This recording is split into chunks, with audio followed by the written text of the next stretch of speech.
We know that nobody, no matter how patriotic you may be to the Yoruba nation, can make Nigeria seriously benefit the Yoruba nation. It's not that he won't try. It's just that the capability to benefit anybody is no longer there. He will try, of course, but the capability to benefit the Yoruba people doesn't exist anymore. There is no such possibility. I want you to know that what the Fulani are saying, and you must look at their statements and their body language, is that they have conquered Nigeria. Nigeria, for them, is conquered territory. Sir Ahmadu Bello said on December 12, 1960, 11 days after independence, this new country called Nigeria shall be an extension of the estate of our great-grandfather Osman Dan Fodio. We must use the peoples of the Middle Belt as willing tools and the peoples of the South as conquered territory, and never let them rule over us, and never let them control their own future. That's the goal. The goal has been achieved. Under Buhari, the goal has been achieved. With the 1999 Constitution and with the Buhari presidency, the goal is achieved. And what you are saying, who is going to convince the conqueror to give up his conquest? That's what people don't know. Another Fulani leader, Aliu Gwazo, said in 2014, in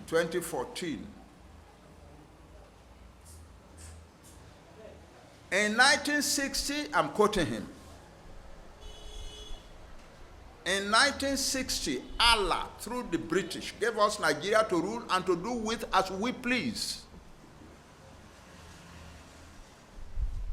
We have been doing that since then, and we intend to continue. If anybody tries to take it away from us, we shall kill, maim, destroy, and turn Nigeria into the bloodiest battlefield on the African continent. Listen, these people are resolved to keep Nigeria, to keep the peoples of Nigeria as conquered people. And part of the reason that the Mujahideen, they call them, Aliu Gwaso said, the Mujahideen are ready, and by Allah, we shall win. The Mujahideen as the militarized Al-Majiri.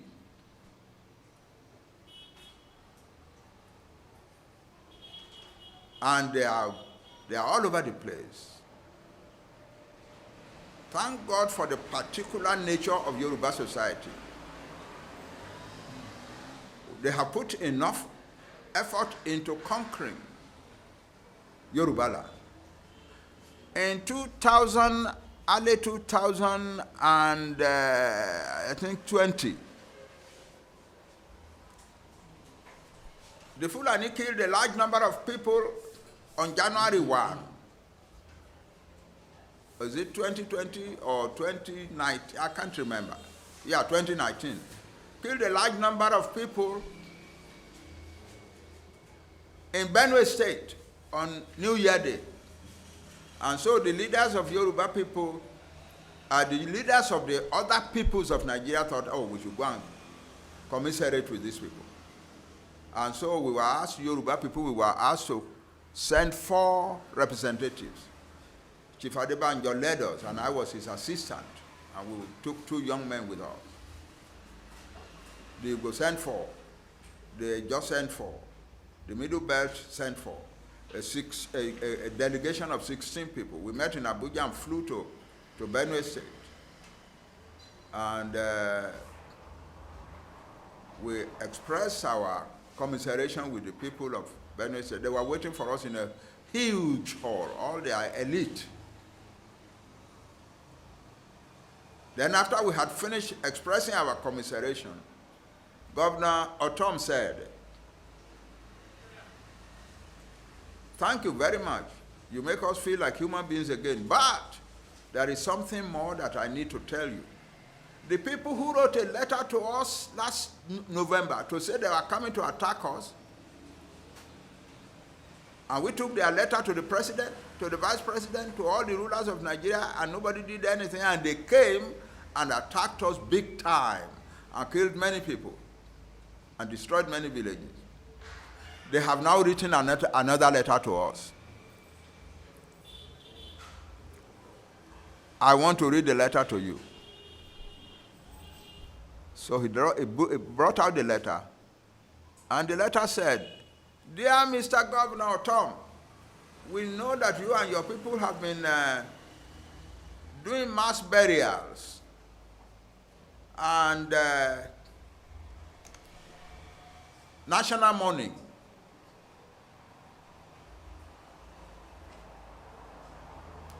But what is coming is bigger than what you have seen. What we are bringing to you is bigger than what you have seen. We are coming to kill, maim, destroy in Benue State. And what is your offense with us? Your offense is that the peoples of Benue State, the thieves, the Jonkun, the whatever, regard the land on which they live as their own. It is not their own. It belongs to us, Fulani. Allah has given it to us, and we have a reason to take it. And so we are coming back, bigger than before. And we have accumulated weapons and money for the war. And we are ready to go on for 100 years or more, if necessary, until we subdue the people who live on our land. And we are not talking of the people of Benue State alone. We are talking of all the nationalities in Nigeria, the Yoruba, the Igbo, and so on and so forth.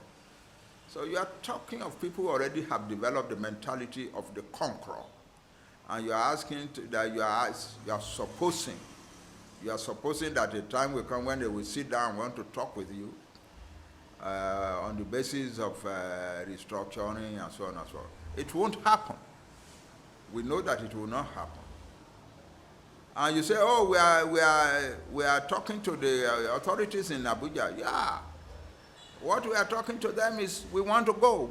We have decided to go. Nothing can keep us in Nigeria. But we want to do it as gentlemen, because the Yoruba nation is a nation of civilized people. We want to do it in a civilized manner. So we would love to have an opportunity where your negotiators and our negotiators can sit together at the table and decide certain things, assets and liabilities, etc., etc. We are not talking with the people in Abuja with a view to changing the direction of Nigeria. The direction of Nigeria is already fixed. That's not what we are after. Sir, thank you. Yeah, sir, recently the Court of Appeal dismissed Igbo's suit. What's your reaction to it? Would there be... You know, that judgment is exactly part of the reasons why we Yoruba must get out of Nigeria. Secondly, sir. Because everything that was said in that judgment is a perversion. It's a perversion. And they brought that judge in to come and do just that task. He was not on the case before. They removed the judges who were on the case. The judges who were on the case had already ruled that their appeal by the federal government was late. The law states we judge a case against you now, you want to appeal, you can appeal within X number of days. If you don't appeal within those X number of days, you can no longer appeal. And so they put the judges aside and they brought this person to come and do. So we have asked our lawyer to go to the Supreme Court. But the important thing is this: we got another reason, another very important reason why we must take our people out of Nigeria in a hurry. Igboho is coming home soon. He's coming home soon. The young people know that their hero is coming home soon. They know. our people in other parts of Nigeria are now saying, well, Yoruba people who live in small countries around the world have Ilana Omoodua. So why can't we have Ilana Omoodua in Akwa Ibom, Rivers, or whatever? And so we are looking at that. So it is possible that we will have Ilana Omoodua in almost all states of Nigeria. So it's a very powerful and large organization. What we decided when we created Yoruba Self-Determination Movement is this, that the organizations are the pillars of this struggle. And every organization must be able to continue to do what it has been doing. That's it. People see themselves as the conquerors of Nigeria. Look at Amatekun. I was one of the people who contributed to the founding of Amatekun. You remember that the day that they were launching Amatekun, I was asked to come and speak there, and I spoke there. And we were all very hopeful that we are going to have an orderly response to terrorism in our land. That the government will create Amatekun, give them the resources to defend their land, and so that when terrorists come, so that when terrorists come, there will be an orderly body that is meeting them, not our young people running around in the bush. Huh? No. We don't want our young people. We spend a lot of money educating them. Most of them are university graduates. We don't want them to go into the bush running after Fulani terrorists. So it was a good idea that our governors created Amatekun. But the conquerors of Nigeria say, no, you have no right to do that. And they have made Amatekun impotent. That is it. I don't think the rest of us should have any illusion about this. We are conquered people in Nigeria. We are slaves in Nigeria.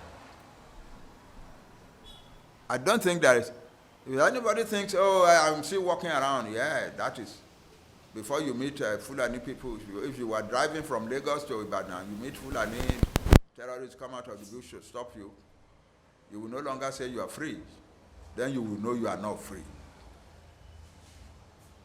The men, women, and children who went to a church to worship God, and among whom nearly 80 people were killed, they know now that they are not free.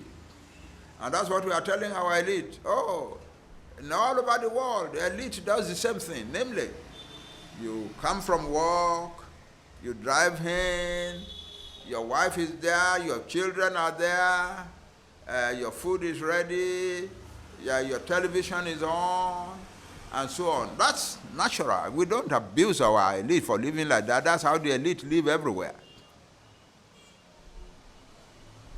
But in Nigeria, we Yoruba, we had better look carefully at what we are doing. And so we are telling our elite, help the young people in your village, help the young people in your street to organize to defend you. Otherwise, some day may come when all that beautiful life can be taken away from you by some hoodlum from the bush. So that's our condition in Nigeria. I'm told now that if I'm told a story, our big man, Professor Mabogunja, died a few weeks ago, and they carried out the funeral for him in Ijebu-Ode. Almost everybody who went from Lagos to Ijebu-Ode, who came from Ibadan to Ijebu-Ode for that funeral, hired some security, police, sometimes police, if they have the money, sometimes some young man, and so on and so forth. Everybody. In fact, when they were leaving Ijebu-Ode in the night, they decided that they must all go in one convoy. And that's what they did until they came to the Shagamu junction. Nobody is free anymore in a Yoruba land. Nobody. Nobody. People are saying, oh, they are in disarray. We are not in disarray. What is happening among us is perfectly natural. Our young people want their country now. They cannot wait. They want their country now. I sent for some young people whom I wanted to talk to. And I expected about 4 or 5 kids to come. But more than 50 came. So I said, why? I didn't send for you. They said, when we heard that Papa wanted to talk to some youths, we thought he was going to tell us that we are going to have our country tomorrow morning. So that's why we came. We didn't want these ones to be the first to hear it. That's how eager our young people are. And our duty is to tell them, okay, hold on. We need to make some arrangements before we get to particular points in the struggle. Do young people understand that usually? No. No, I'm a historian, and I know that young people want to jump now. Their elders hold them back and say, wait, don't jump yet. That's the situation, that we are not in disarray at all. Yeah, you asked the question, how are we going to make it to have our country before 2023? We are working at it from many angles. From the diplomatic angle, from a whole array of options and shots. And we are also taking courage, taking encouragement from the nature of Nigeria itself, from the condition of Nigeria itself. Nigeria is virtually dead. It is the stubbornness of the people who rule that is still keeping it together. Nigeria will soon be unable, according to important people in the government, not just, we do a lot of research, of course, will soon be incapable of paying the salaries of public officials. Yeah.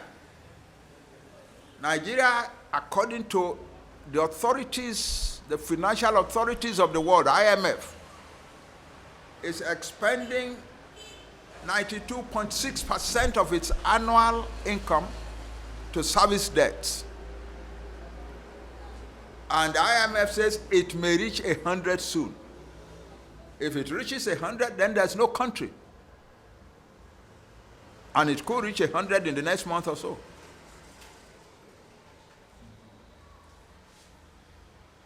And then there is the security situation. The security situation is getting worse and worse.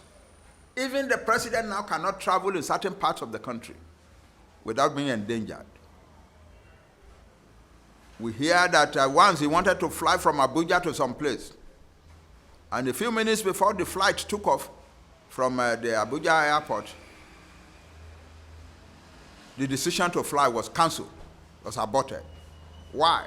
Because there were fears that there were terrorists who could shoot the plane when it takes off. So, and he was going to Katsina recently, and the people traveling with him encountered an ambush. They encountered an ambush, and some of them were killed, and some of their vehicles were damaged. That is the president of Nigeria. In fact, a terrorist group has been threatening that they will kidnap even our president, the president of Nigeria. So, it is touch and go for Nigeria.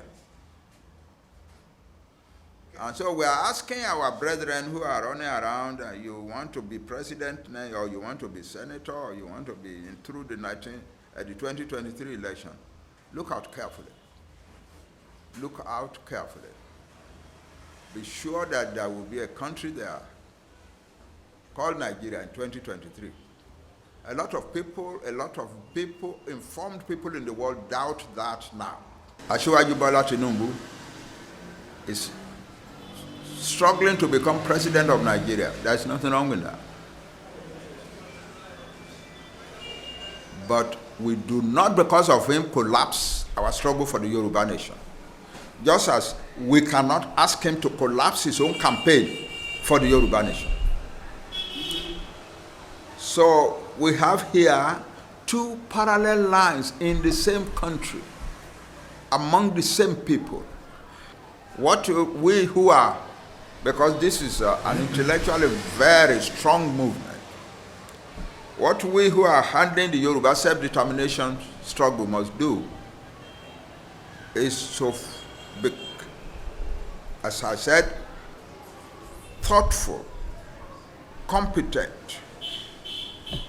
and proper in the way we handle matters. We don't believe we will be in Nigeria in 2023.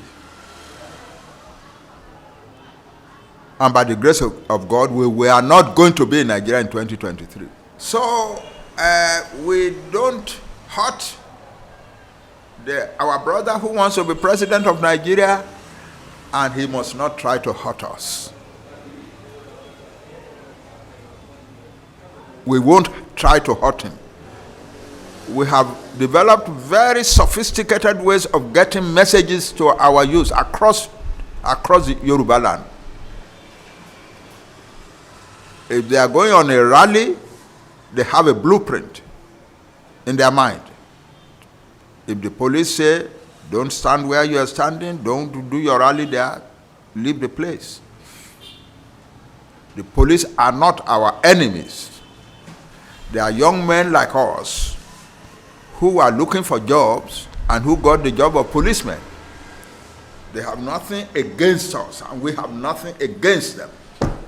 So don't ever fight the police, and you will never find Yoruba boys fighting the police or the military. We have educated our young people that much. So the same thing with our brethren who want to become one thing or other through election in Nigeria in 2023. The boys who want Yoruba self-determination movement will never hurt the campaign of this, our kinsmen. So what we are asking for is that the campaigns of these our kinsmen must not attempt to hold the Yoruba self-determination struggle. The two streams must flow freely. The two streams must flow freely, and leave it to our people to decide. That's all.